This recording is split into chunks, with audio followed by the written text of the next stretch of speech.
Some disappearances feel sudden. Some feel accidental.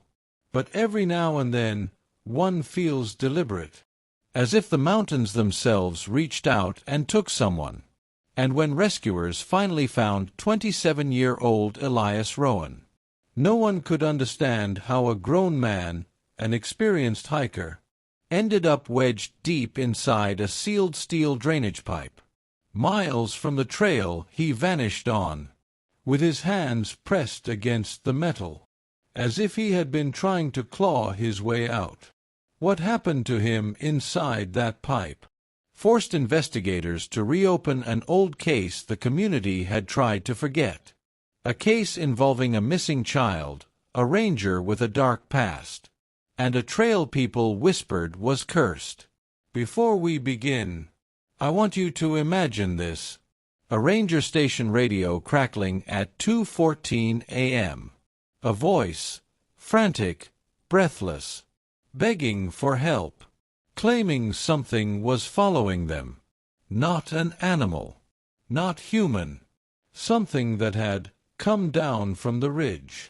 That radio call happened 6 years before Elias vanished. And tonight, I'll show you how the two events, separated by time, collided in the most chilling way imaginable. If you're new to the channel, please support the work. Give this video a like, drop a comment, subscribe, and hit that notification bell, so you never miss stories like this. Now, let's go into the Sierra Nevada. Elias Rowan wasn't reckless. People said he almost lived too carefully, weighing every decision, every risk, every step.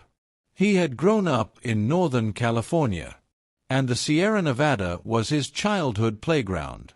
By 27, he'd hiked nearly every major trail, and his friends joked that the mountains trusted him more than people did. But that wasn't the full truth. Elias' connection to the Sierra Nevada came from something darker, something few people knew. When he was 11, his older brother Mason disappeared during a family camping trip near Donner Pass. Mason was only gone for 7 minutes. Their mother swore she heard him scream. Search teams combed the area for 13 days and found nothing, not even footprints. It was the kind of wound a family never truly heals from. Elias, carrying that guilt, grew up believing that if he just understood the mountains better, if he learned their moods, their dangers, their secrets, he could make sure nothing like that ever happened again. So when Elias announced he planned a solo 2-day hike near a lesser-used ridge north of Truckee, no one worried, except his mother. She told him the same thing she always did: stay off the old water management trails. They're dangerous. He promised he would. He broke that promise. On July 18th, at 5:42 p.m., Elias called his mother from a high overlook. Wind hissed across the microphone. He sounded calm, happy, even. But then his voice changed, as if something had caught his attention. "Hold on. Mom, do you hear that?"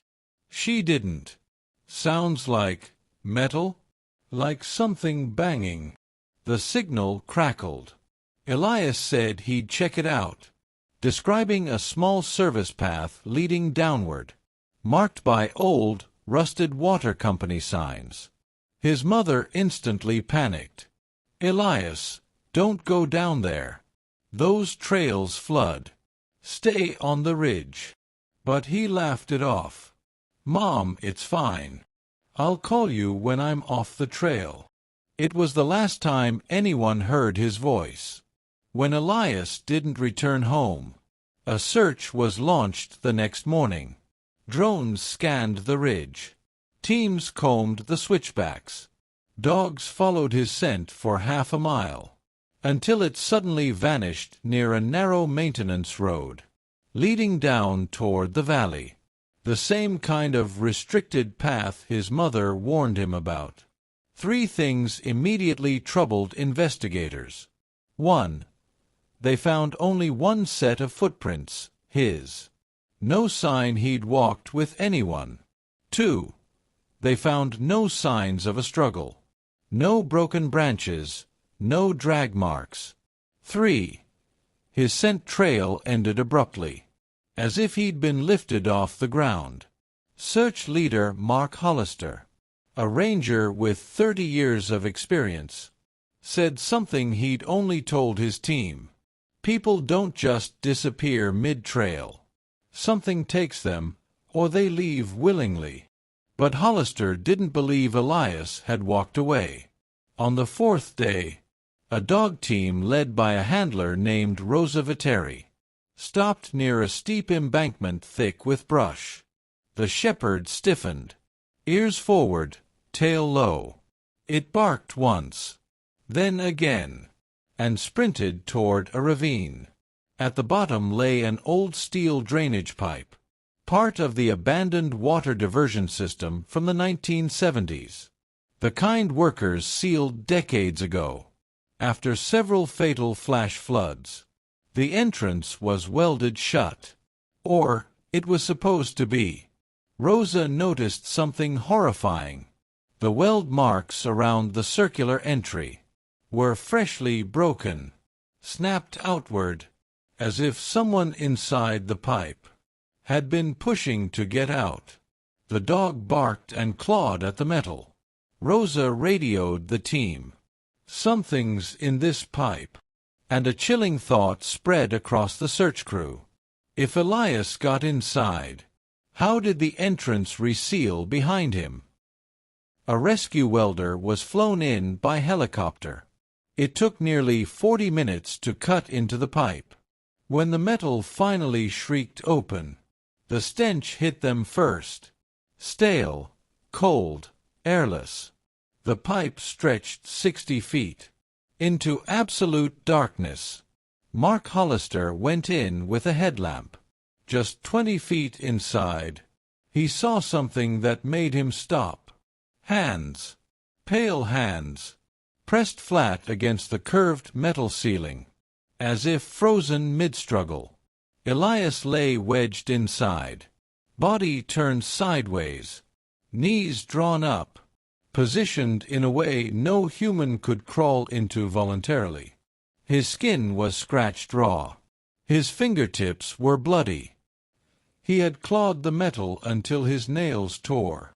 But the most disturbing detail came from the forensic team. There was no mud, no dirt, no scrape marks leading into the pipe, meaning Elias did not crawl in. He was placed there. Or something else forced him in from the other end. Except the other end was welded shut too. Completely. Untouched. Not a single break. An impossible death. When authorities interviewed former rangers who had worked the area decades earlier, one name surfaced again and again. Ranger Nathan Klein. A man known for being strict, highly private, and obsessed with the old water trails. In 2014, Klein had been involved in a case where a 9-year-old boy named Andrew Cole vanished near the same ridge. Andrew was last seen walking toward a maintenance road, one that led to the exact same drainage system. Klein claimed the child must have drowned in an old flood channel, but the boy's father later reported hearing something that didn't fit. Andrew wasn't screaming for help. He was screaming at something. Years later, Klein suddenly retired, leaving without explanation. But investigators discovered he left behind dozens of hand-drawn maps, mapping out not the hiking trails, but the underground water channels. And on one map, the same drainage pipe Elias was found in had a handwritten note: "Don't open. They come through here." Authorities dismissed it as the ramblings of a paranoid old ranger, until they made another discovery. Elias' phone was recovered, half buried near the ridge. Screen cracked, battery dead. Forensics revived it. The last audio file, recorded automatically, when he triggered the emergency setting, began with heavy breathing, wind, footsteps, then Elias whispering, "Something's wrong. I can hear banging. Below me."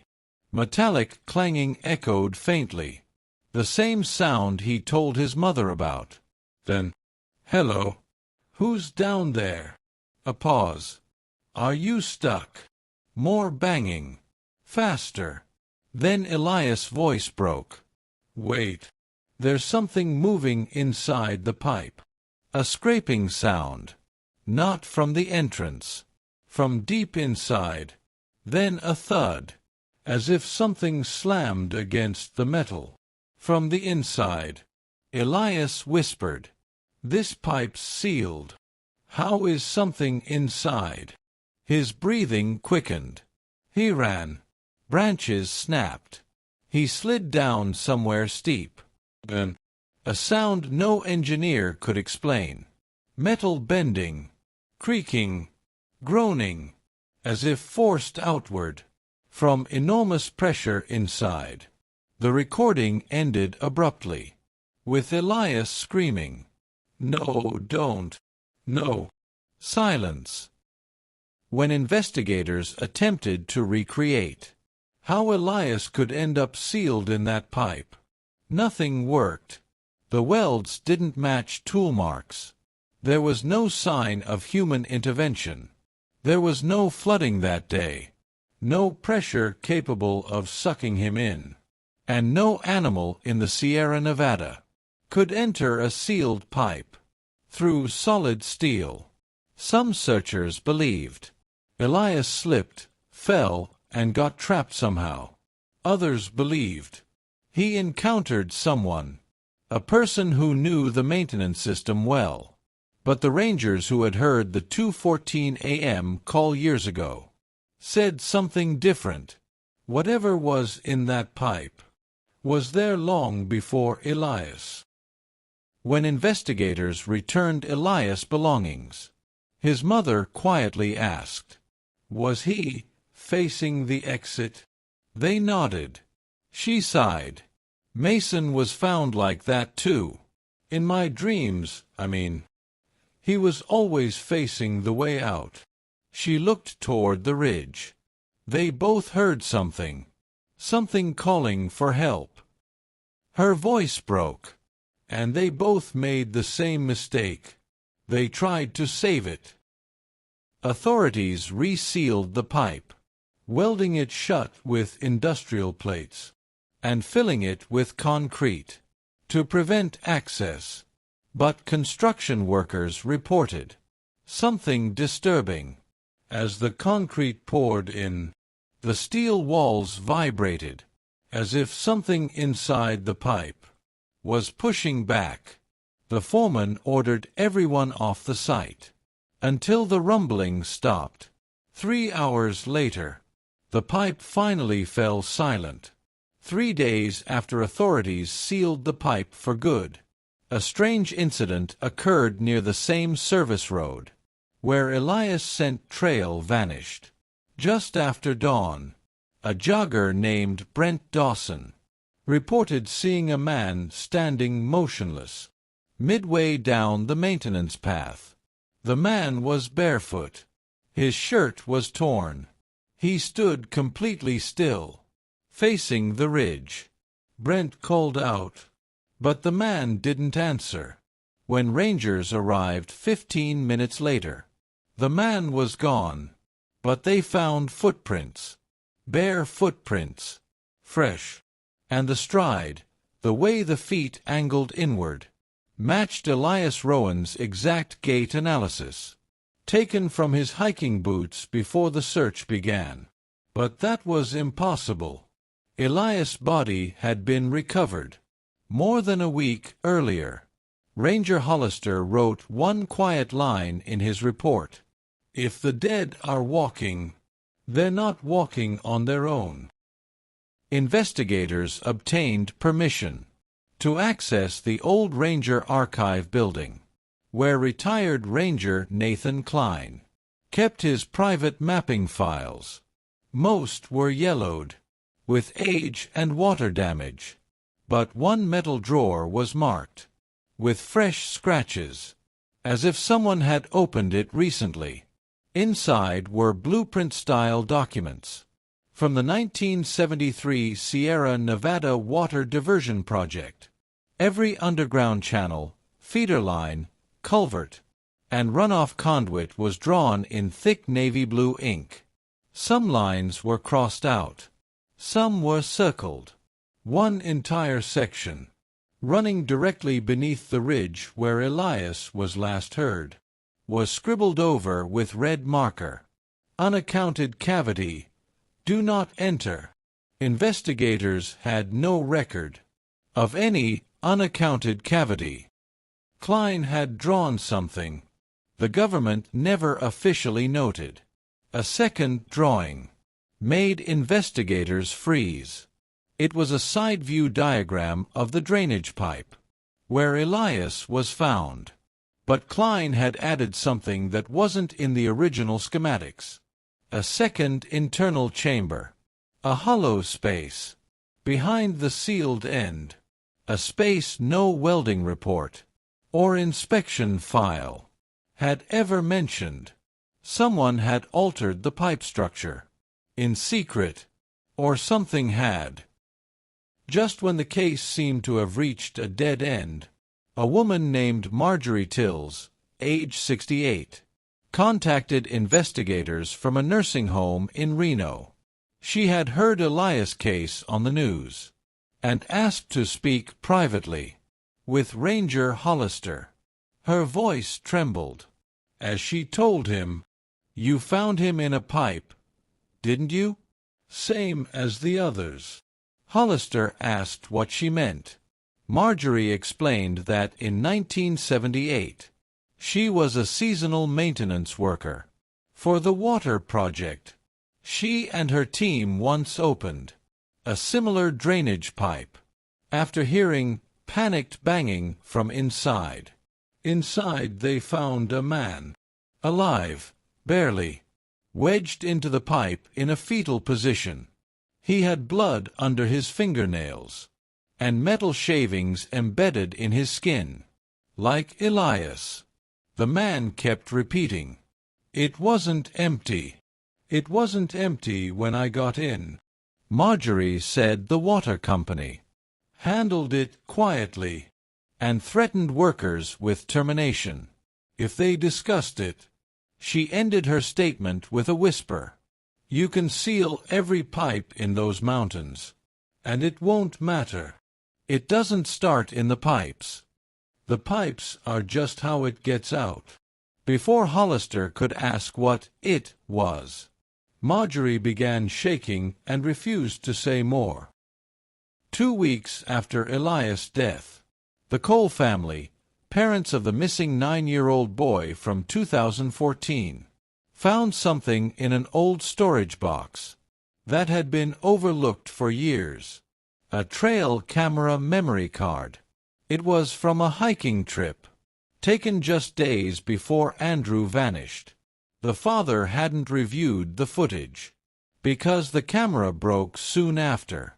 When investigators restored the files, most were corrupted, but one 11-second clip played. It showed the boy, Andrew, walking near the ridge line, tugging on his father's backpack. Then Andrew stopped suddenly and turned toward the trees. "Dad, I hear someone calling me." The father asked where. Andrew pointed downhill, toward the maintenance road. The clip ended abruptly with static. But one single frame in the static, showed a reflection in Andrew's eyes. When zoomed in, the shape of a circular metal pipe mouth, partially concealed by brush. the same kind of pipe. Elias was found inside. The pipe visible in the reflection was one that had been officially sealed 4 decades, but in the reflection it was open. At this point, search officials were forced to consider the unthinkable. Something beneath the ridge was interacting with these pipes, so they ran seismic sensors under the ranger station to detect any underground cavities in the region mapped by Klein. Around 2 a.m., the sensors picked up something unusual, a faint vibration, rhythmic, metallic. Hollister described it as like something small, but very heavy, was moving through metal conduits we don't have records for. The vibration traveled for 11 minutes before stopping directly beneath the access road, where Elias' footprints ended. Then 3 loud clangs echoed through the underground networks. Clang, clang, clang, as if something had struck metal. From the inside, every ranger froze. One of them whispered, "Someone's down there." Hollister replied, "No, something is." A structural engineer named Dr. Helen Farrow volunteered to inspect the sealed pipe where Elias was found, using a ground-penetrating imaging device. What she discovered contradicted every official blueprint. The pipe wasn't 60 feet long, like the water company claimed. It wasn't 80 feet. It wasn't 100 feet. It was 147 feet in length, far longer than any official plan allowed for that area. Dr. Farrow turned pale. This pipe, it extends into an uncharted cavity toward the mountain's center. Hollister asked her whether anything could live in a space like that. She replied carefully, "Not anything. That has a skeleton." The most disturbing moment came when investigators turned over Elias' recovered belongings to his mother. She opened his backpack, only to find something that did not belong to him. A small, weathered compass. Old, scratched, broken. Elias' mother recognized it instantly. It belonged to Mason, Elias' older brother, the boy who disappeared 16 years earlier.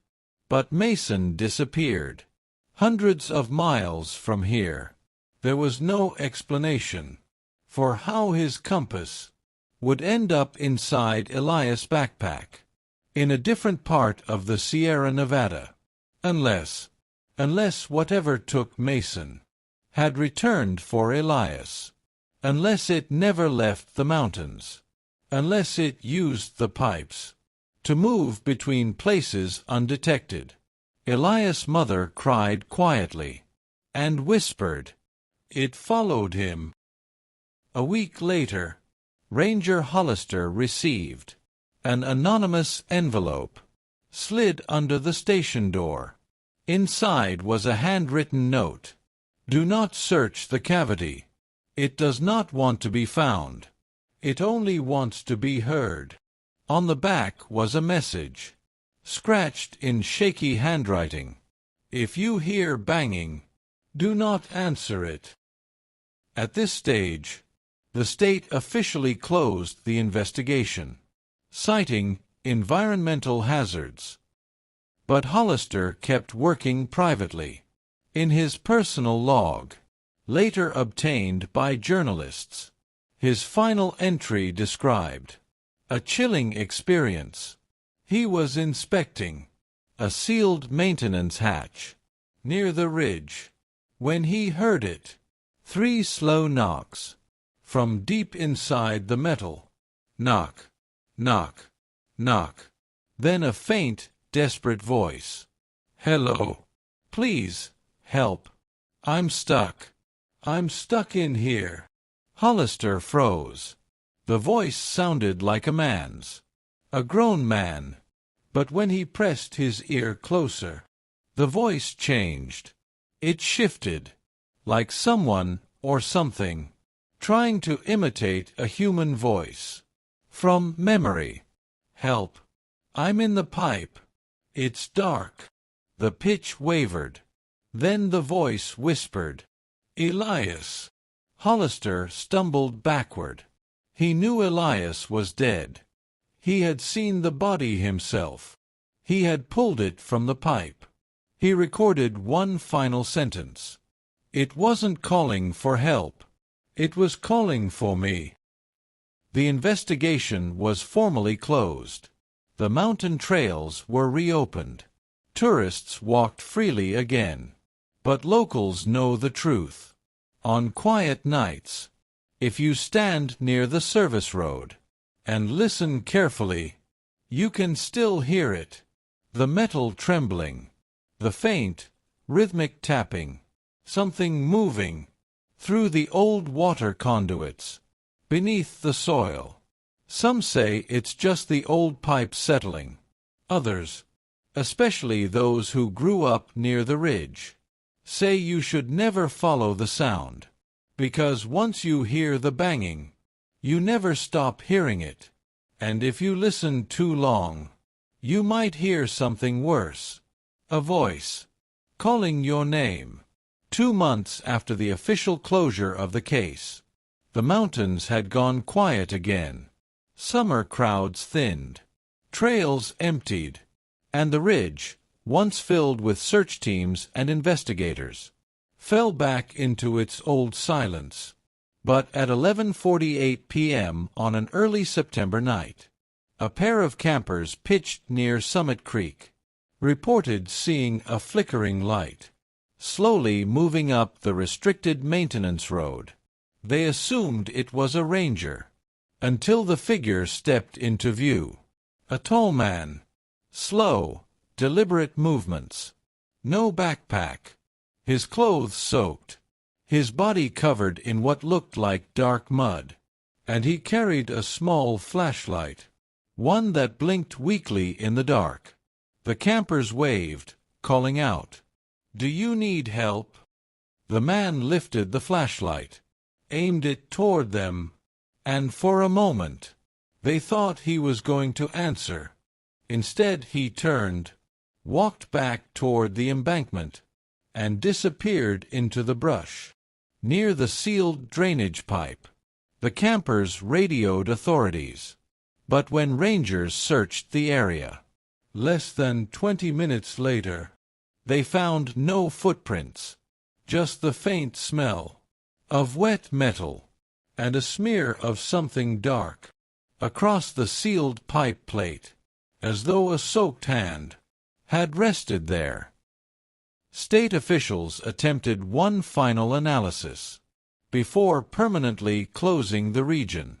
A deep soil coring test near the drainage ditch to assess risk of collapses. The first 2 core samples were normal.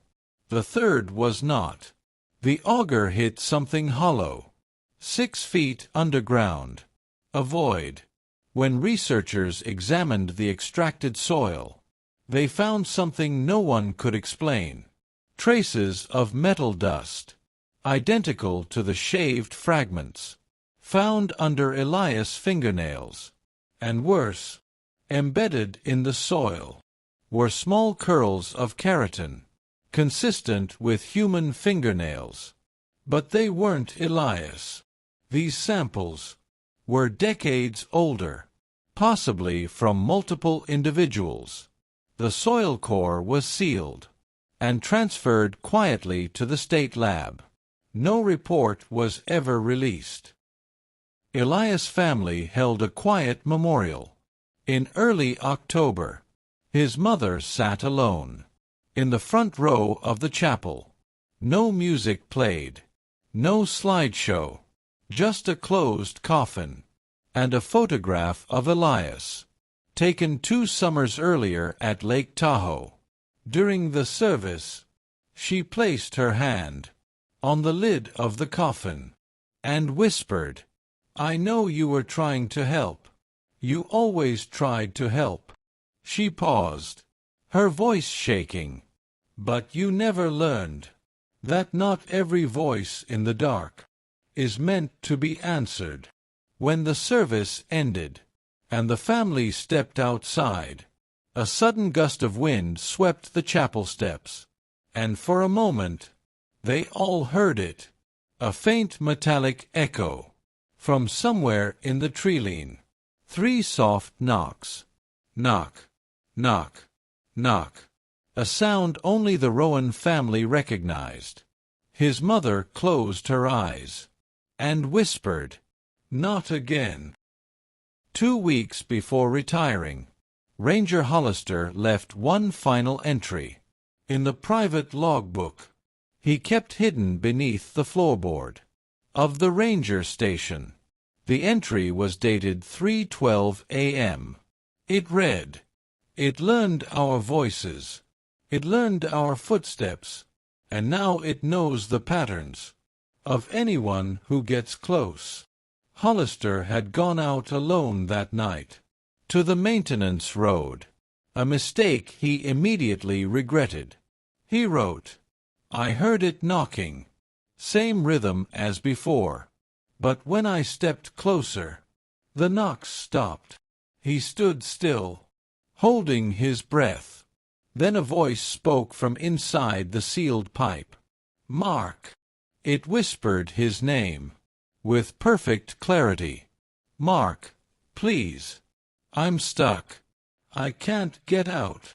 Hollister said the voice sounded exactly like Elias. Same inflection, same cadence. But there was one difference.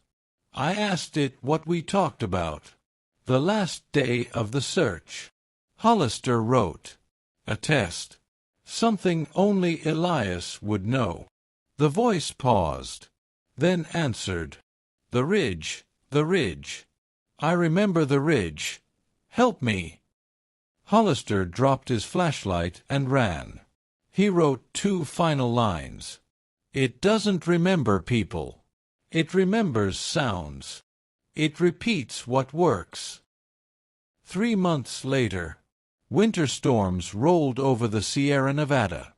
Snow buried the ridge, the station, the old access road, and beneath 12 feet of ice, the sealed drainage pipe waited silently.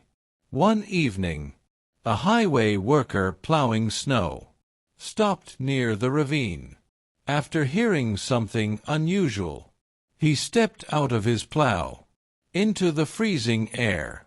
At first, all he heard was the wind, then a hollow metallic exhale from beneath the snowpack, long, slow, like the first breath. After waking up, the worker backed up, stumbled, and raced back to his vehicle.